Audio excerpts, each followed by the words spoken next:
It's time for some real education, featuring Ringo. The Beatles' album Revolver, released on August 5th, 1966, is one of the earliest albums of the psychedelic era. Its U.S. release came 3 days later. To design the cover, the band recruited Klaus Voormann, a friend from their Hamburg days. Voormann's spacey collage of drawings and photos complemented songs that reflected the Beatles' LSD experiments during its production. Voormann's design won a Grammy for Best Album Cover, but the artist was paid a mere £50, which is about $140, for this piece of rock and roll history. Yeah, so it's something a little bit different on Instant Classic. We're taking a look at some of the very innovative Beatles album covers, and we're going to start with Revolver.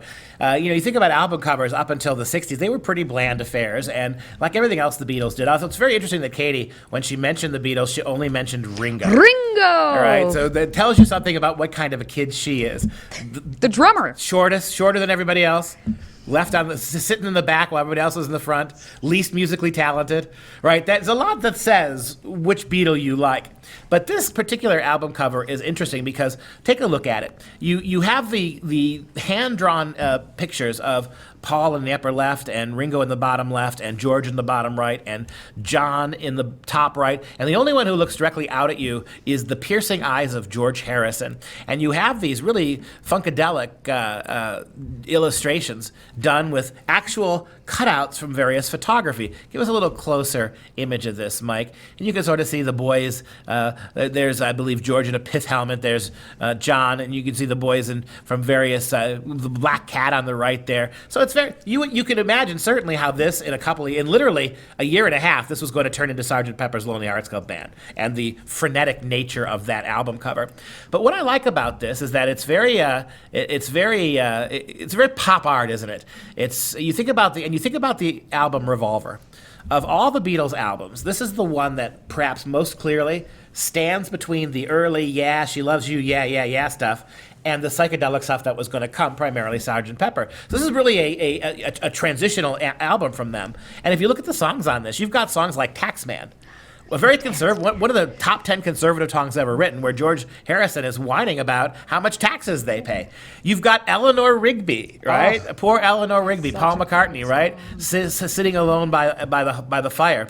Nobody cares when she dies. But you got some psychedelic. I'm only sleeping when I wake up early in the morning. Oh, yes. Another Yellow Submarine is on this album. You've also got And Your Bird Can Sing, which is one of my favorite Beatles songs. You tell me that you got everything you want.